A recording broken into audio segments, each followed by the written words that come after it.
Welcome back to Section 4 fans. Today we're breaking down the MLB Trade Deadline and the latest news coming out of MLB. Then we'll switch over to NFL training camp season, see what's shaping up over there before we touch about some of the soccer transfers as some of those leagues are hitting up over in Europe. Let's get into it. Episode 40. And U.S. Yeah. MLS players going to Europe. Berhalter. Got a couple of those. Berhalter with the assist yesterday. Yeah. Way to come into the team. So not a bad start for him there. But MLB, last episode, we dove into kind of our predictions about the contenders at the time, moves we thought they were going to make and whatnot. And there's a lot of good moves at the deadline. Some we have yet to truly see, if they're starting to pay off. The one that stands out for me in terms of that is Adley Rutschman. He's still on IL, so we don't know exactly how impactful he will be for the Red Sox. But the Red Sox have continued to be on this insane run of form. So that's really interesting compared to where they were, early June. They were not in a good spot. So they've definitely turned their season around for sure. I think we could just start with probably the biggest move, Tarek Skubal. Yeah. To the Dodgers. Rest in peace, baseball. We all knew that was going to happen, as we mentioned it. Would have liked to see them get a bit more in return for him, but honestly, I'm not surprised. I think everyone knew he wanted to go to the Dodgers, and it was going to happen regardless. So I think that caused more teams to be hesitant in terms of giving up their top prospects for him. So it kind of it is what it is. A couple other moves as well. Nothing as big as Skubal, but yeah, that was kind of the biggest move for them. It's that, and just gave up really like two top prospects. The other prospect was a guy outside, the top 100. Yeah, I mean, the Tigers had no ground to negotiate. He was going to leave either way after the season. And you're just trying to get as much compensation for him as possible. And you don't want to trade in division, which no AL Central team would have the capacity to trade for him. And I don't think the Tigers would really just want to trade in the AL for him, being the only team that would possibly, I think, could afford him would be the Yankees. Yeah, I think they're on the AL side of things. There's not really a team that could necessarily afford him. Except for the Yankees, probably. Yeah, that'd be it. But, I felt like maybe there were some NL teams that could have thrown, they could have cast the line out in there and see if it could have gotten picked instead of the Dodgers, maybe the Braves or the Brewers. I know the Brewers, a lot of people wanted that to happen. It did not, and they ultimately didn't really make any moves in Milwaukee either. But Skubal to the Dodgers already had his first start, and NL's different. That's all I can say. I think he saw that firsthand at Wrigley Field this past week. But that was a great game, and he pitched all right. 6 Ks. I forget how many innings he went. I think it was close to 5. But Cubs ran away with that one. Swanson with an absolute rocket off of Skubal, so that was great to see. Yep, we got the Adley Rutschman trade. I think this is maybe they gave up too much. I don't know. The Red Sox always seem like they get fleeced. So that's why I'm a bit hesitant on this trade, because for Adley Rutschman, the Red Sox gave up their number 2 and their number 4 and their number 5 prospects. Those are and a catcher, Carlos Navarez. So that's kind of a lot in my eyes, looking back on that, to give up for him. But you're giving up all that for some would say a premier player in his position.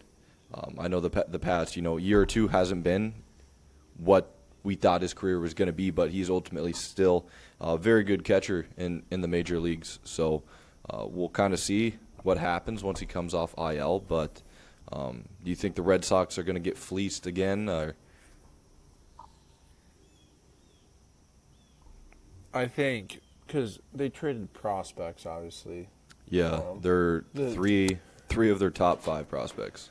The thing is that like they have all the momentum in the world right now, and the AL is wide open, and they're pushing for it, and if that's what they want to buy in on, they have to take the risk with those prospects by getting rid of them.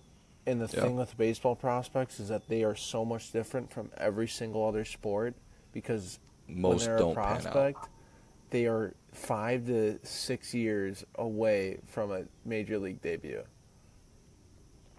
Yeah, I mean, depending on the level that they're already at. Well, like in the farm system. Yeah, like you have these guys that finish college, go into rookie ball, low A, high A, double A, triple A, and then you have to grind through triple A to get into the majors. Yeah, it's not an easy path to make it to the big show. It's hard. It's probably one of the hardest leagues to become a professional in. It's up there. At least, That's a completely different conversation off topic. Yeah, that's a different conversation, but I get your point in terms of being drafted in baseball. It doesn't really mean anything. And that's why those teams can just throw away those prospects because if they probably looked at it as, and Adley Rutschman is how old? Probably 26, maybe older than that. He's probably there about 28. But they probably looked at it. They probably said, all right, so these players, let's say 5 years' time versus Adley Rutschman's 28.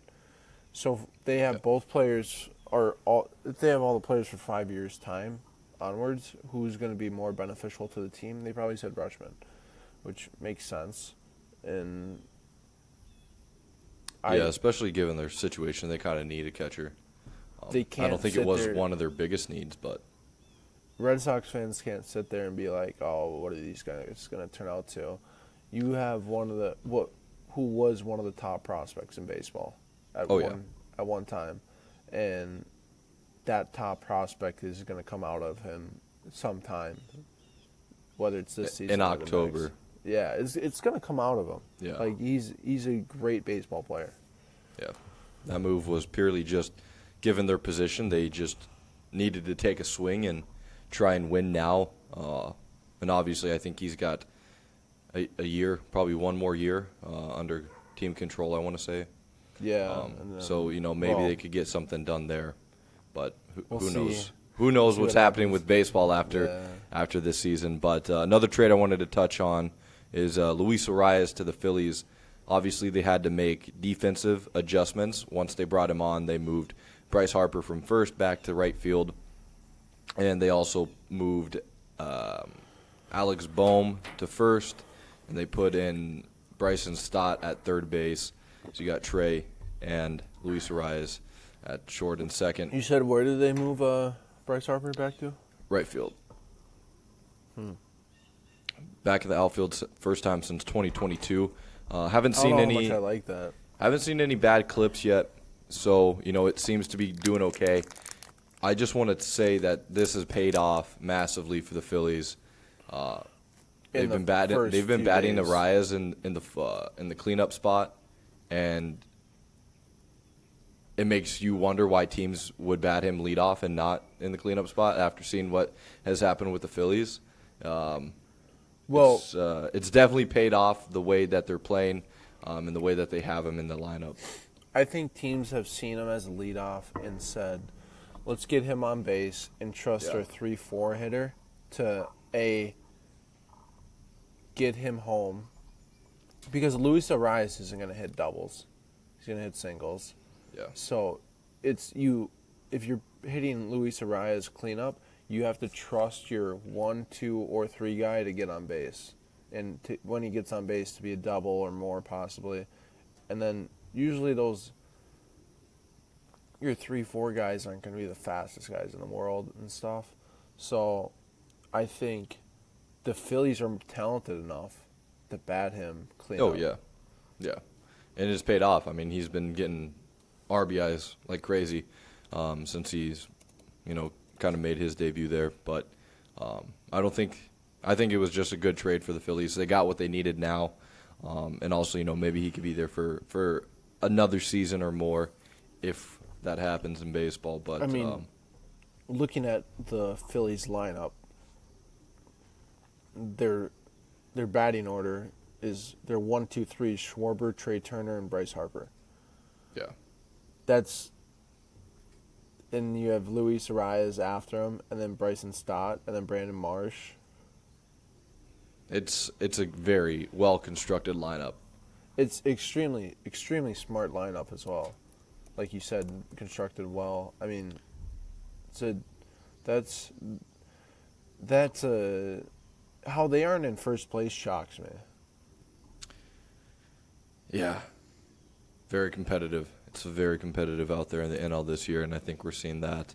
Another move that a team was making to try and stay competitive. The Padres made a couple interesting moves. The first one, they went with Casey Mize from Detroit, the pitcher.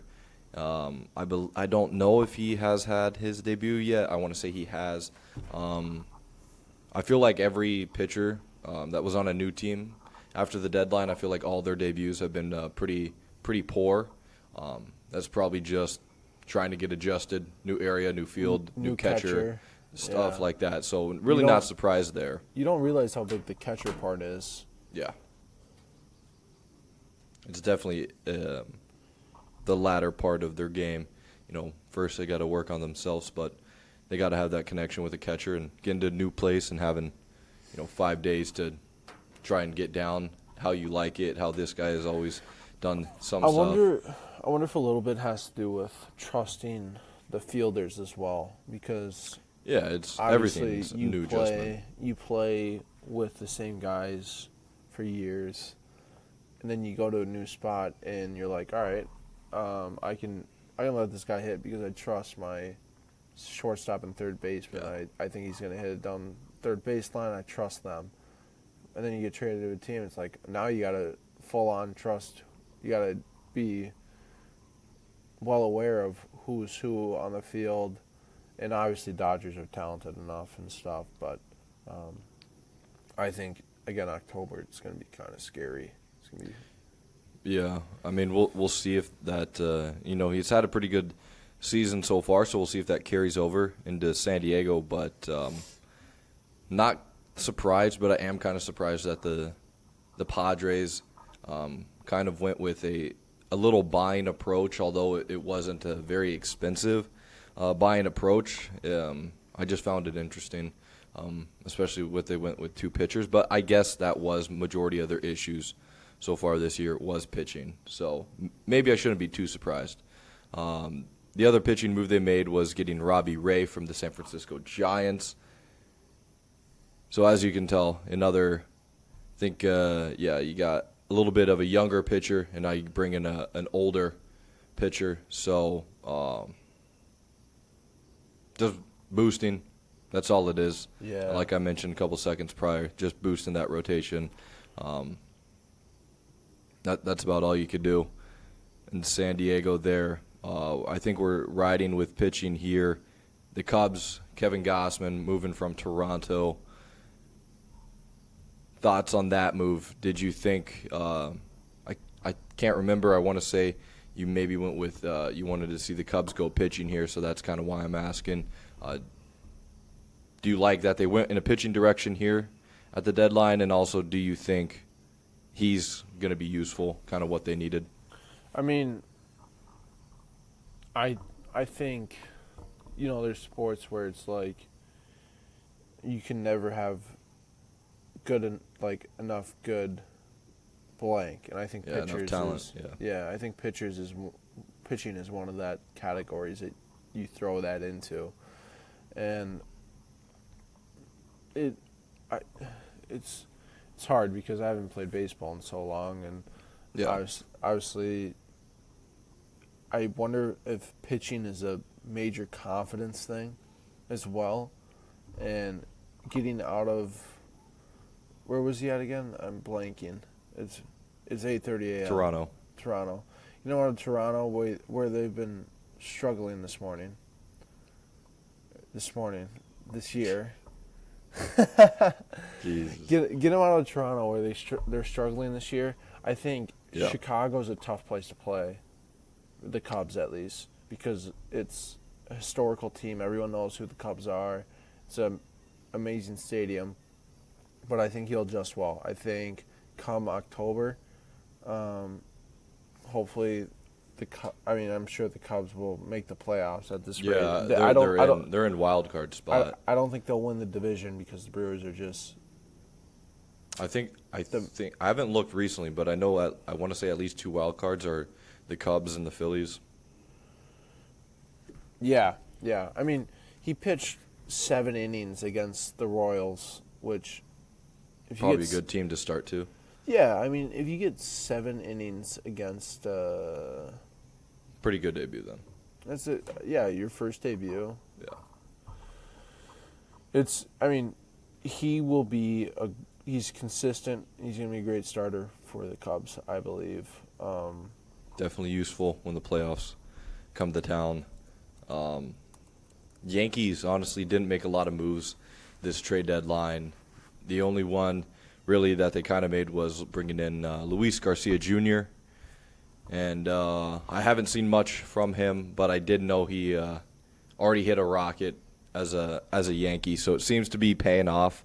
I think a lot of people just found it odd that they went with a first baseman when I think everyone saw their need of being a shortstop, but they ultimately brought up one of their prospects, Lombard Jr., I believe.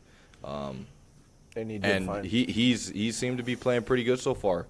For just getting pulled up and taking on, not just being on such a historic team, but also kind of getting put into such like a historic position in a way that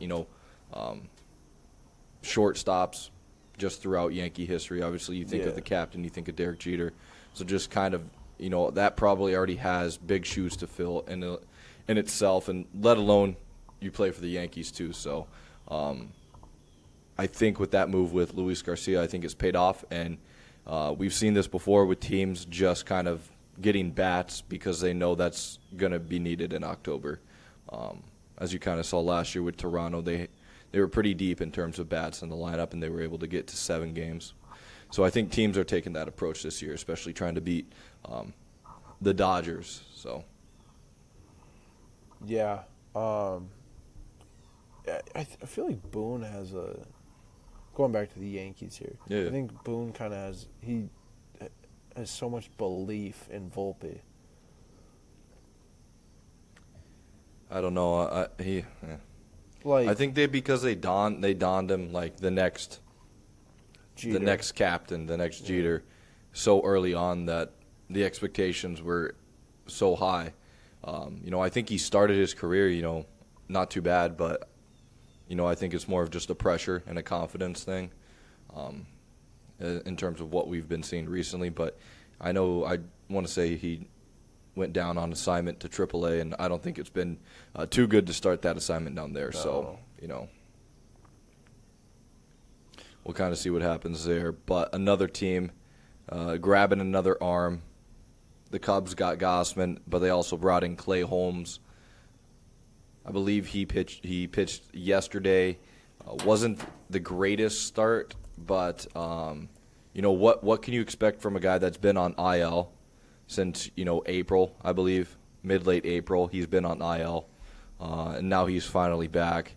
So I think just going to have to kind of ease him in a way. It's going to take him time to adjust. Like you said, new catcher, new place, but also first MLB start since getting injured. So, Clay Holmes. I mean, it's hard coming back from an injury late in the year, especially him being 2-time All-Star.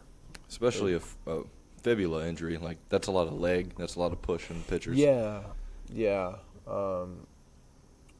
It's a tough. They gave up their Cubs gave up their number 2 prospect in Rojas, which I mean, it feels like there's so many top infield prospects, but Yeah, um, it's I you're mean, never short on being infield prospects. being ranked number 2 in the Cubs organization, I feel like is a pretty big deal.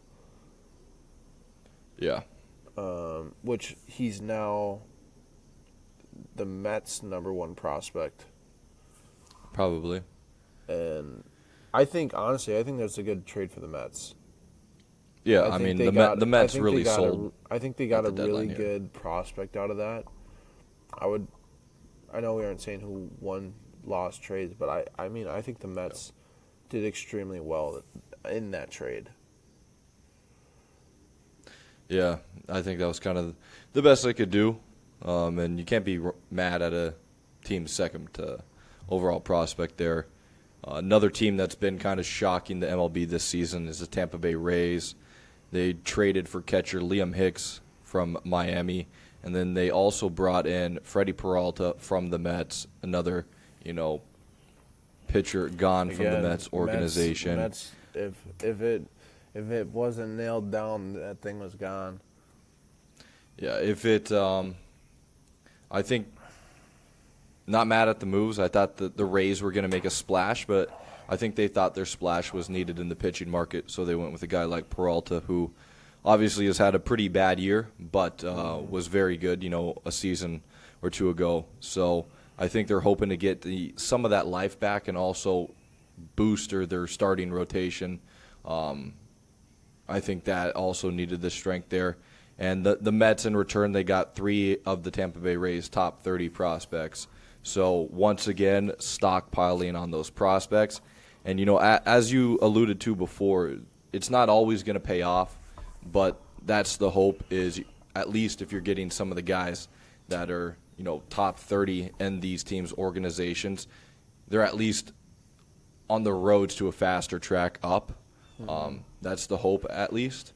So hopefully I think the Mets are hoping that these guys can develop and even some develop quickly. That way they could get their shot up to the majors and, help that organization because that team's a disaster. But thoughts on the Rays kind of loading up here, going with a catcher, going with a nice bat, and then bringing in Peralta. I mean, the division is theirs to lose, take. yeah. Again, the AL's wide open. I think the Rays are. I don't think the Rays have anyone to fear in the AL. Really, I mean the AL.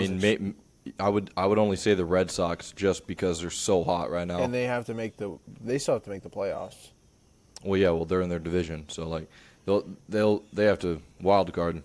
Are they even in a wild card spot right now? If they aren't, they got to be close. I got it.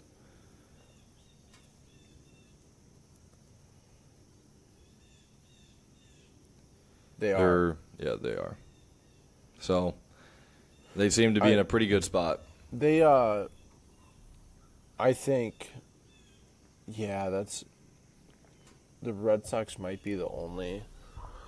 I think that's the only team that could give anyone a run for their money right now. The thing is that there's no way they can keep this up all the way through October. I think that's what people are thinking is maybe they got hot too early. Yeah, which, I mean, the thing is that if they didn't get hot too early, they aren't making the playoffs. Exactly. Like, I mean, you have to make the playoffs in order to win the World Series, right? And literally, it's a completely different season. So, But I think the Rays are the most complete team, especially now in the AL.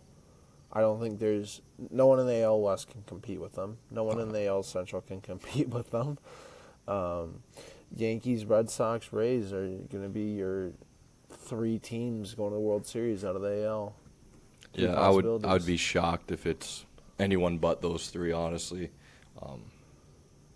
I don't think people should be shocked that those 3 are probably the most likely. I don't think really any team has a chance, or at least has a chance at beating the Dodgers. I think if a team like the Guardians get in there, I think the Phillies might be or.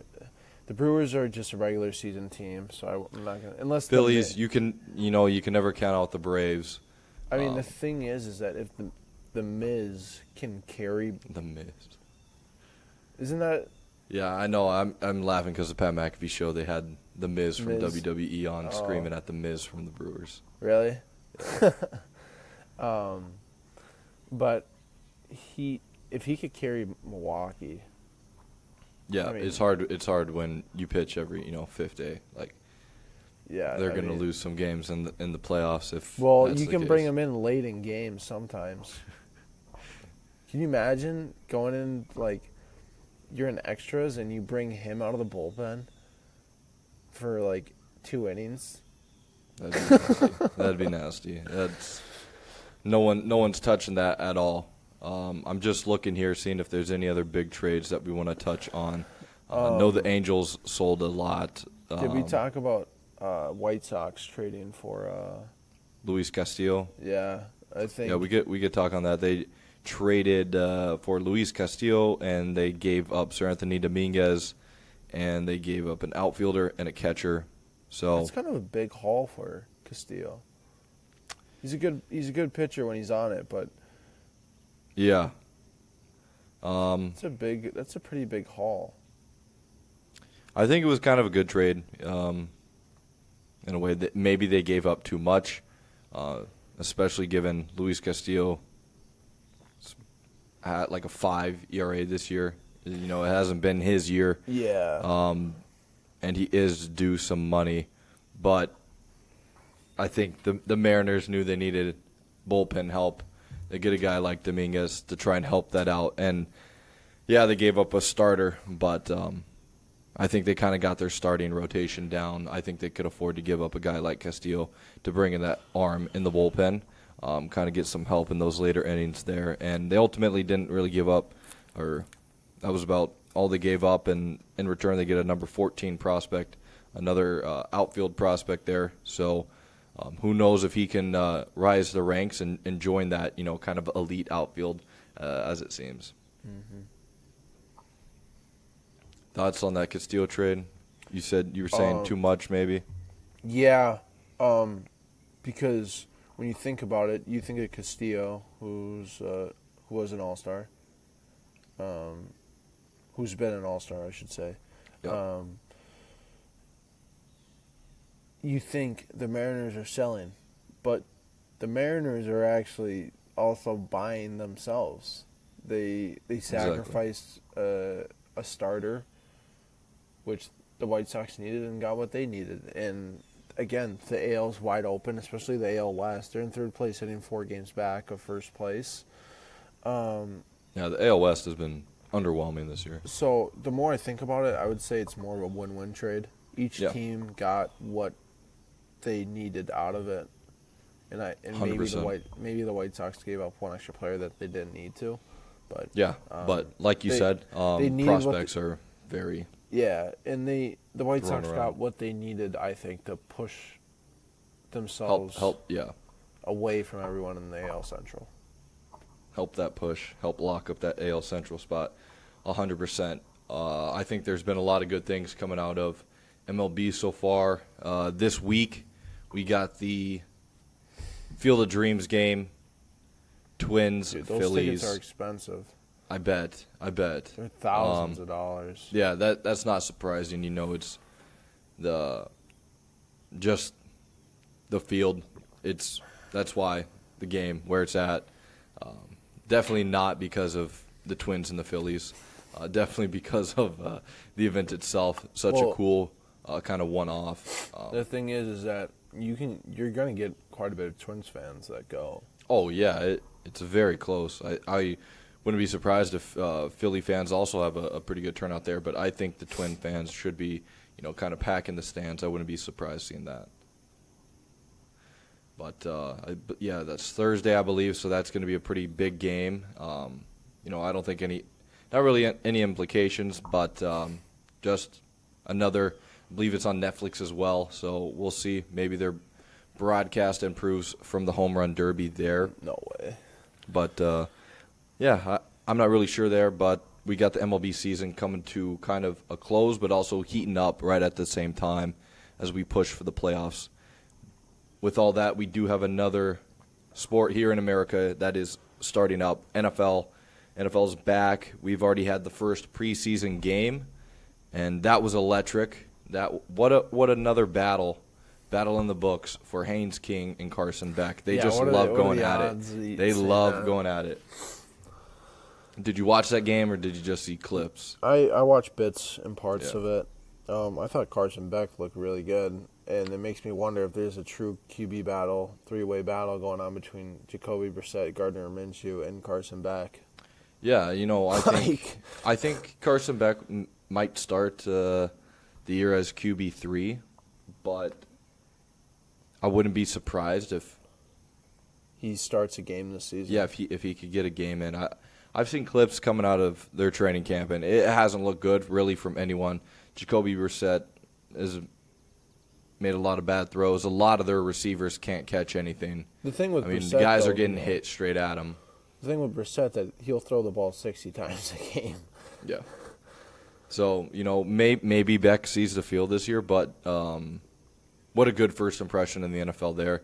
And then Haynes King, I don't think a lot of people knew what to expect unless you watched a lot of Georgia Tech ball. Football. But what a way to end that game with a little QB draw almost as what it Haynes seemed. King style. And he runs it in there. They win that game. But, he's hurt now. And, yeah, I did see he's hurt, but... And they're signing, the Panthers are looking to sign another QB now. Hopefully he heals up because his performance looked like it was going to give Super Bowl winner Kenny Pickett a run for his money at that QB2 spot. Besides that game, I've kind of just been following what's been coming in and out of training camp. I know there's been some fights here and there, and there's been kind of other good deals and whatnot. I don't know if you saw this. I believe this came this morning. Yesterday actually. Apparently coming out of Indianapolis, it appears that Anthony Richardson is being demoted to third string. It looks like he's still making multiple errors out there, so not a good look coming out of that guy. First-round quarterback draft pick, not what you want to see. Thoughts on kind of that? If he wasn't so injury-prone, I'd say switch to another position because the dude is just a tight end, athletic beast. Yeah. But it's kind of hard for a quarterback to transition to another position in the NFL, where college you see it more often. Gosh, that's tough, man, because he's just the ceiling. That was what he was drafted off of. The ceiling. The ceiling, and because we all know the stats of he's really never played any games basically. The ceiling's just is falling on him, and I think physical specimen. I think the Colts can't be mad at themselves because they have Daniel Jones now. Yeah, and I think at that point they needed a quarterback, and I don't think that quarterback draft class was, pretty good. No, but I mean, the Colts can't be mad at themselves. Yeah. They took the risk on them, and it's happened the way it's happened. You can't be upset about that. You got, like you mentioned, Daniel Jones. Hopefully, with paying him, you hope that keeps paying off there. You pay a guy like Jonathan Taylor too, so the Colts are definitely in a really good spot. I think if they can just avoid some injuries now, I think that's what got them last year. Avoid some injuries, and I think they could, definitely have a deep run in the AFC South this year for sure. This was kind of more recent news coming out of the NFC East. Offensive tackle Laramie Tunsil out for significant time after tearing his tricep in practice. Yikes, that had to have been disgusting. It looked like it was just kind of a one-on-one battle, and you kind of see him clinch up and grab his arm. Not a good injury that you want to see one of your linemen take there. Yeah, that has to have a major such a good lineman in the NFL there, and with Jaden Daniels, you want to protect that guy, and losing a piece like that, this could hurt Washington a little bit, as it appears he's going to be out majority of the season there. But hopefully he comes back. Yeah, that's a tough, quick and comes back healthy, but it's definitely a tough injury. 100%. You can't replace a talent like that. It's kind of like trying to replace like a Trent Williams. You're just not going to be able to do it. Those guys are just different, especially in terms of like tackles in the NFL. There's only very few that are elite. and I think he's one of them. I mentioned fights. That happens in training camp. There's been quite a few. I don't know if you saw, but Kenneth Walker was going at it with Alohi Gilman. I saw and that. That was pretty exciting. I feel like Kenneth Walker doesn't really give off that fired up energy a lot. So seems like a sound guy. Yeah, he seems like pretty level headed. Goes about his business. Yeah, I was a bit shocked to see him do that, but honestly, I love it. I love seeing this in training camp. The one I am mad that we have not seen is Max Crosby and Kirk Cousins. I have not seen any clips of their fight. I guess Kirk Cousins got hit twice or something on the arm, and then started going at it with Crosby before that got broken up. But I would love to see the video. You know, maybe Kirk O'Chain's beat his ass. Who knows? The thing with Kirk is that I think Crosby was kind of testing him a little bit. And I think that's a huge thing the Raiders need, is a guy like Kirk, a leader. Like, a guy who doesn't care how much money someone makes or if they're a star player on the team or what. Fair enough to Kirk. I mean, it's sounding like he's going to start the season for the Raiders. 100%. Yeah, no, you have to. Like, I get Mendoza's number one pick, but you'd be stupid. And with having Tom Brady in the building, he's definitely going to make sure that they go about this the right way in terms of a rookie quarterback. Yeah. We've seen this more often than not in the league where teams rush to start a rookie quarterback, whether it's because they have no one else or because their fans and the media kind of push them to make that decision. But we see multiple times guys come in and either they're unprepared or their team's unprepared, and that's how you see a lot of careers don't pan out. You know, look at Malik Willis, for instance, his first go. You know, look at Sam Darnold. You see guys that just aren't in a good situation to start, or maybe start too soon coming out of college. So you kind of hope for Anthony Richardson. Like, deep down, that was the hope. You hope it for You hope he could come back, but I think with Mendoza sitting behind, you know, if he sits this whole year, maybe that's a good thing, and he rolls out next year. But I wouldn't be surprised if he gets a couple games this year. You know, I think it just depends how the Raiders season goes. But I think with going with a guy like Kirk, I think they're definitely trying to compete still, as is. Their wide receiver room is a bit weak, but they got some other weapons there on offense they can utilize. And defensively, this team looks pretty good. So a lot of good things coming out of Vegas, even with the fight. Oh, yeah, the division's one of the toughest in the NFL. Every team's loaded, especially now. Vegas looks like a contender. I feel like this year's kind of open though in the. Oh yeah, AFC I don't. West. I think it's open. Well, yeah, it's open, but it's always competitive. Is what I'm getting at. It's. I don't think it's the strongest division in the AFC. But I think there's a lot of questions dealing with Bo Nix, Mahomes, two teams losing their starters potentially. It's probably one of the more competitive ones, as it's going to be neck it can and be neck. When everyone's healthy. Competitive meaning all four teams can compete for that instead of like you have. Instead of like AFC East. Yeah, where you know it's the Bills or. The Bills, Patriots, or and the then Patriots, there's a major drop off to the Jets and Dolphins. Yeah. So, but this year I do think that almost all of the divisions are open. You know, I think, as we mentioned, I think AFC East is probably the one that's kind of buckled down the most in a sense. I think it's going to be Buffalo and New England that come out of that. But I think all the other divisions, I think, are very, very open in terms of who can come out of there. Which is good. It's good for football. I love seeing that. I hope this year is going to be a very competitive year. We got a lot of guys that signed big money deals over this past week.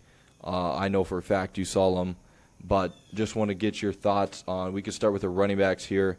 Jahmyr Gibbs gets his payday. Bijan Robinson gets his payday. Jonathan Taylor gets his payday. Thoughts on those three guys getting their paydays? Were you surprised? Love killed the running back market. Oh, 100%. With, what was it, $40 million guaranteed? 50, I thought. Yeah, I mean, that's insane for a guy that hasn't taken a snap yet. And so I think we're starting to see these running backs get paid, and they definitely do deserve it. I think if I'm building an offense, I don't do that. I don't take that big risk on a running back because I think they're just like replaceable. Love? No, I'm saying like... Or just in general, just paying a running back a lot of money. There's a handful of guys you can do it to. No, Gibbs, I completely agree. If you got a guy like Gibbs, Bijan Robinson, got to do it. They're young. They look great. If you got a vet that's still producing, like a Jonathan Taylor, a Derrick Henry, where they're getting older. Derrick Henry. No, but also Derrick Henry, he's making 15 mil, which is a mil less than Devon Achane. So like, even though he's going down in terms of his career, it's getting to a close, he's still producing, in terms of being a top 10 running back in the league. Mm-hmm. Derrick Henry's still doing his thing. We'll have to see this year. But when you have a guy like Gibbs or John Robinson, I think those are probably the two most elite running backs, besides CMC, of course, but he's not making as much. But I think they deserve their money. I'm really excited to see how but John Robinson does this year in Atlanta. He carried a lot of the load last year and was absolutely killing it. And Gibbs has been good as ever, but now he's losing his partner. I'm interested to see how this new two-headed beast shapes up in Detroit there. But definitely don't you definitely want these guys to play a bit longer after paying them all this money for sure. Trying to see what else we got coming out here. I have seen Keon Coleman. Looks like he's wide receiver 5 is what I'm hearing, basically because of his drops. Once again, still having drop issues. Yeah, not a good look. I don't think he also has the best mindset either. Yeah, I think he needs to leave. I wouldn't say mindset. I would just say he doesn't have the greatest. I think he's not. I wouldn't say intelligent enough. I just think he's not mature enough. There it is. Yeah, that could be some of his issues there. To me, I feel like his chapter in Buffalo is done. I feel like he needs to go somewhere different, and hope it works out there at a new place. But I just don't see him either being in Buffalo for this whole season or getting, significant snaps, basically. So not a good look, what you want to see from a guy that was the 33rd pick. You thought he was going to produce a bit more for you. I know there's been some other moves. I forgot to mention Stephon Diggs signing with the Washington Commanders. It's a little random. A nice 1-year, $12 million deal. What does that mean for Ayuk? He's not, and he already bought a mansion, so he may need to just not close escrow on that. You may just need to go to therapy and just stay in San Francisco because their wide receiver room's destroyed as well. What is going on with him? The fall off of him is I'll never understand. That's a whole nother thing to dive into. But with Diggs coming onto the Commanders, I think that's going to be a great weapon for Jaden Daniels to utilize, especially with Terry McLaurin there too. I think they look nice. I know losing Laramie Tunsil due to injury for most of the year, I think that could affect at least the left side of that offense. He may have to scramble a bit more, but with having two guys that should be able to be there in the right spot and catch those balls for you, definitely a great addition there. And won't cost a lot either. Just hope he can stay out of trouble. He's had some issues. Hopefully.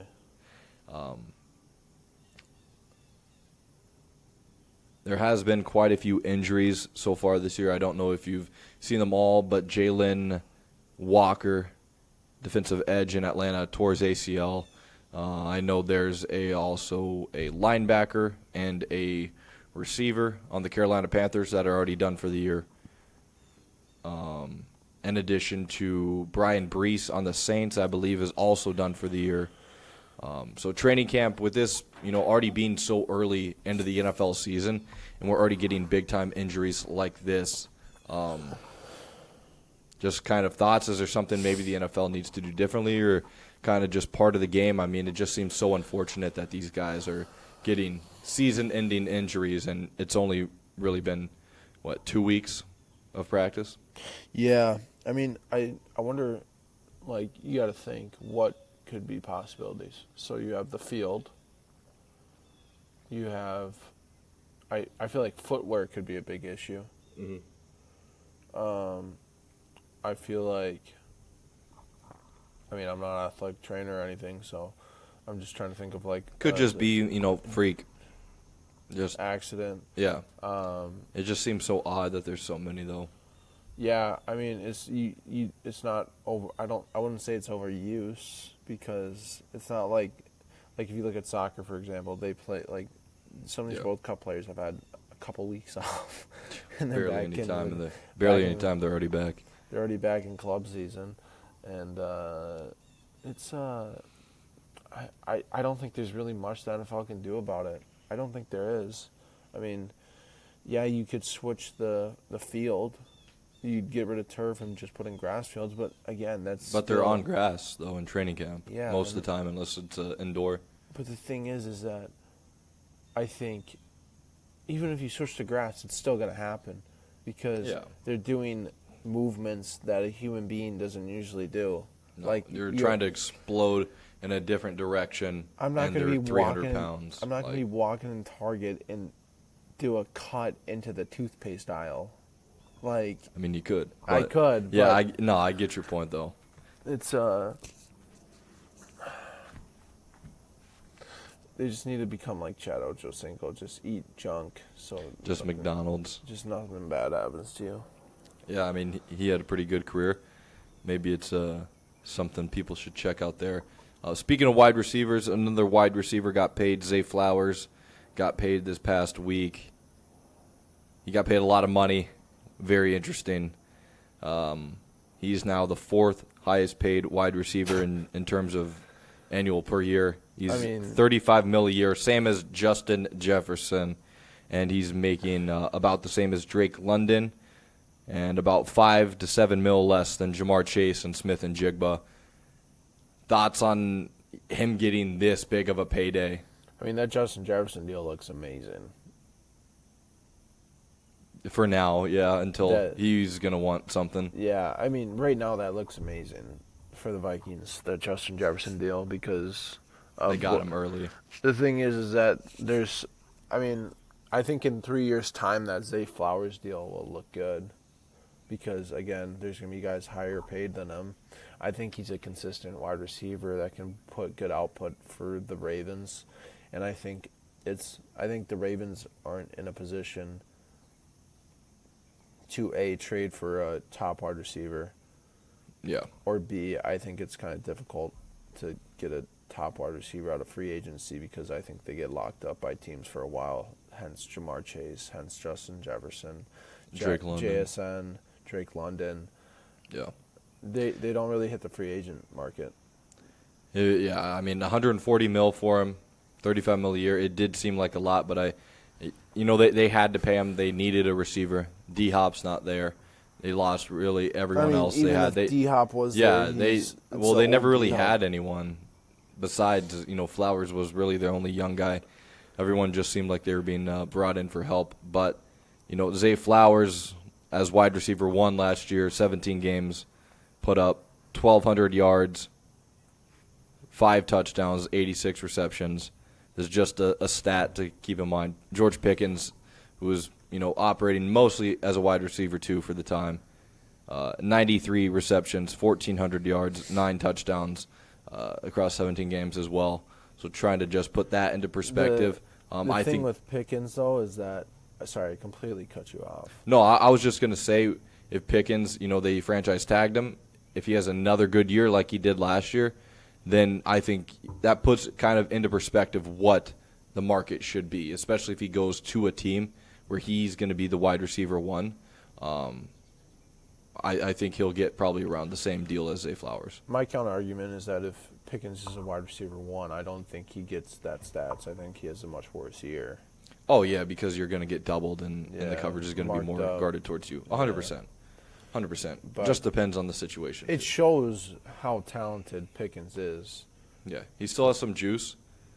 So it'll be interesting to see. He's young. He's been in the league for a few years. He's got a ton of just time. the Steelers, like everyone, gave up on him, kind of off the field issues, stuff like that. His attitude. So I feel like he's still that guy, and I think if he has another good year, it should be exciting to see where he lands. But yeah, wide receiver money, good for everyone getting paid. You love to see it. Can't be mad about that. Just looking here if there's any other big things that I wanted to touch on. We can kind of go 49ers, more news keeps coming out, I feel like, every day out of their training camp that someone else is injured. Someone else didn't practice. I think this past week they've had like up to 20 guys not practicing because of injury. Obviously, some is just going to be, your little minor bumps and bruises type of injury, just in terms of getting back into training camp and everything. Not overwork. Yeah, and not overwork. You're gonna, if you feel something, you're push yourself. But you got to think, man, that substation's pretty close. It's pretty close. I wonder if 49ers are talking internally about where they could possibly move their practice facility. They looked into it. College nearby.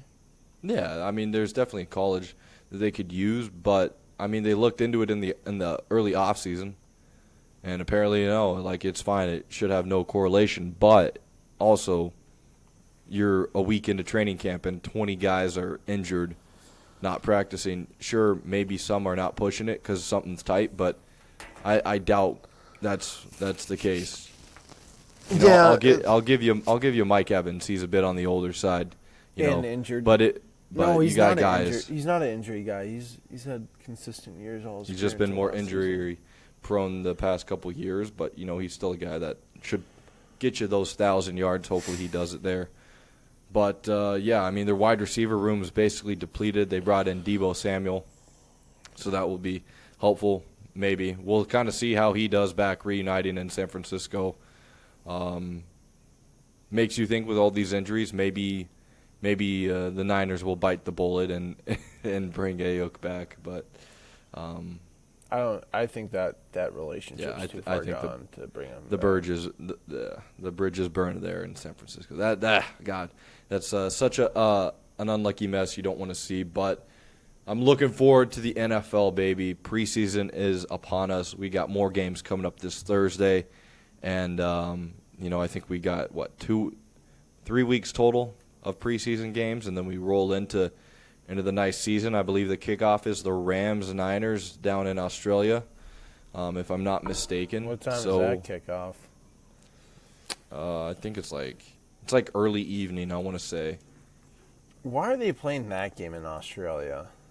No idea. A lot of travel. I'm really interested to see if all the travel is going to affect some of these teams, especially the Niners, who are already dealing with injury troubles. They got to go play in Australia, and then I also believe the Niners play in Mexico City as well. The Rams will arrive in Australia the day before their Week 1 matchup. I don't think that's the smartest thing. I think so. The day before?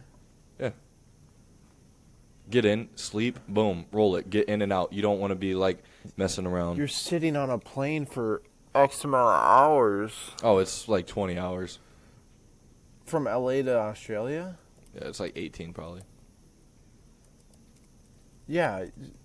You know how heavy my legs would feel? Yeah, but they're also 14 to 16 hours. Yeah, they're also understand. on a private, on a big-ass private plane. So, they got areas to move around and stuff. But, yeah, I get your point. Might not be the smartest getting in the day before. But I think I know the Rams aren't really happy, or at least McVay isn't happy about playing this game in Australia. I think it's such a big game as well it's a big in-division game.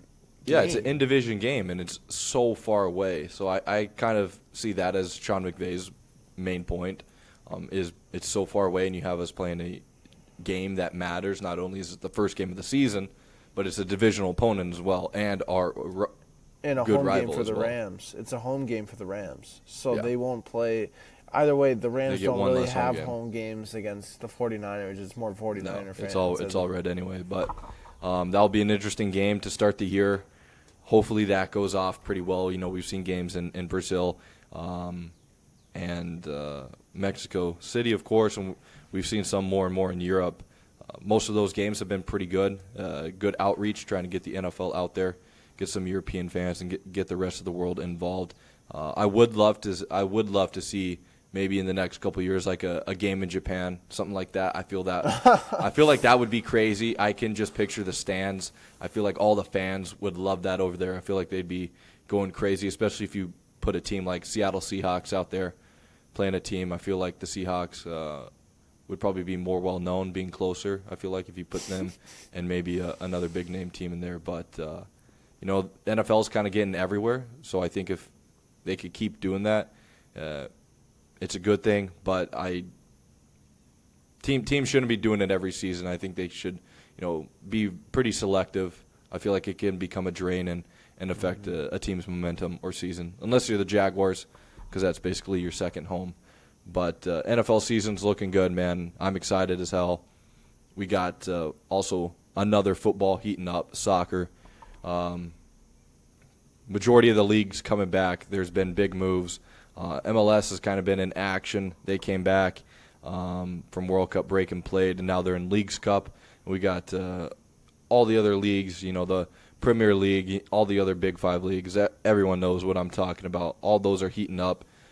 Any big transfers that people should be aware of that they might have missed within the past week or so, or any kind of just big transfers that you want to touch on that you think are going to be pretty influential to a team's season? Yeah, Forest signing center back from Sporting Diomande just happened in the past 24 hours.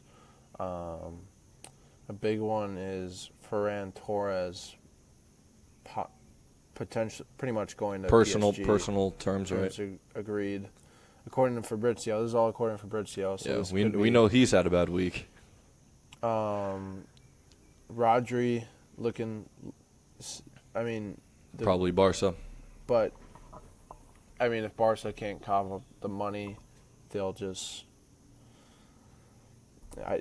City will just reject him. I think City have too much power to hold on to Rodri. Yeah, I mean, that was the last thing I saw, was that it's either Barca or nothing.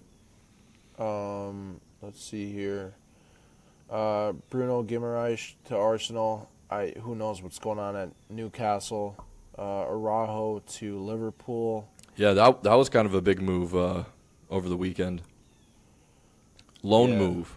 Loan move with a buy option clause. Do you think that move was they kind of needed a new starting center back? They're looking at as a starting guy, or just depth? They need depth. They have no depth. Especially with the competitions, or are you just thinking in just overall? Just overall, they have no depth.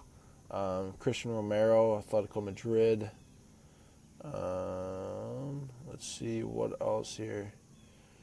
The Australian Nestori. The 18-year-old? From Watford. Okay, yeah, I know who you're talking about. He went to Sporting. Yep. Yeah, that'll be an interesting move. Tomiyasu to Palace. Crystal Palace. I saw that. That was a huge move. Definitely getting more depth there, as they've been losing guys recently, simply because they got good. Obviously, Salah going to Turkey. Yeah, did you see him kind of like his announcement at the stadium? Yeah. Oh, God, that was insane. I think he's going to love playing in Turkey. That atmosphere is going to be amazing. Do you think it was odd that he went to that team in Turkey rather than, maybe like a Galatasaray? No, because I actually think it's a good move because everything's going to be focused around him. Yeah, we saw the money breakdown and what else he gets for being with that club, and how could you turn that down? I kind of did think he was going to go to Serie A, maybe go back to Roma. But but not everything's a storybook ending, I guess. But going to this move, I think based off the reception he got from the fans, this is going to be a very exciting move for him in his career. Rashford is arrived back today. And, Rashford's back. That's good. You know, I'm not mad at that at all. We need the depth, especially for being in more competitions this year. We're gonna need it, and hopefully he can get back into the form that we've seen what Rashford could do, and you know, I think past management has, you know, kind of affected him a little bit, and you know, I think with getting a guy like Carrick back in, a guy that played under Alex Ferguson, a guy that knows ins and outs of United, and probably already has a pretty good relationship with Rashford. I think that was kind of the main reason why he didn't want to be put on loan or sold or anything like that. I think he wants to give another crack at it, and I think they were open to it because, you know, boyhood came up through the academy, and they need the depth, like I mentioned.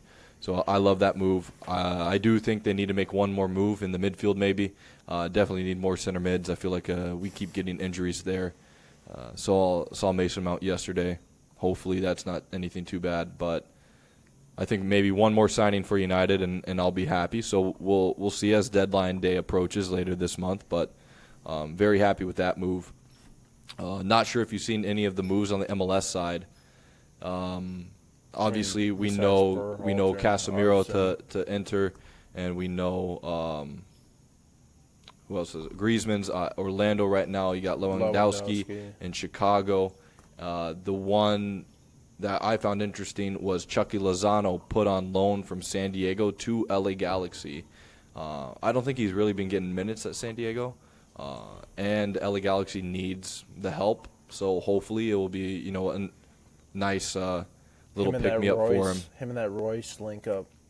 Yeah, and they also brought in what's his name? Sergio Roberto, former Barca midfielder, played for Como in the past year or two. They brought him in as well. That was yesterday. So they're beefing that midfield up to try and compete out there in the West. But I think that's about all the big MLS signings I can think of. I know in Charlotte they're still waiting for St. Maximin to make his debut there. But hopefully when he does, he can go out and contribute because they're sitting in a pretty good playoff spot right now. But with soccer coming around, you know, Prem starting up, I know you're not worried about that with your team not being in the Prem. But EFL Championship should be heating up for you. And next week for you, right? I think I still got another week or two. 2 weeks. 2 weeks, but got some friendlies, so I like seeing where my team's at, and I think it should be a good season for my team.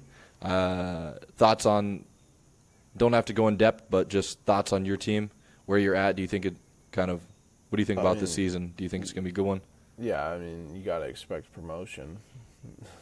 Is that are you strict on that? Sack the manager if no promotion?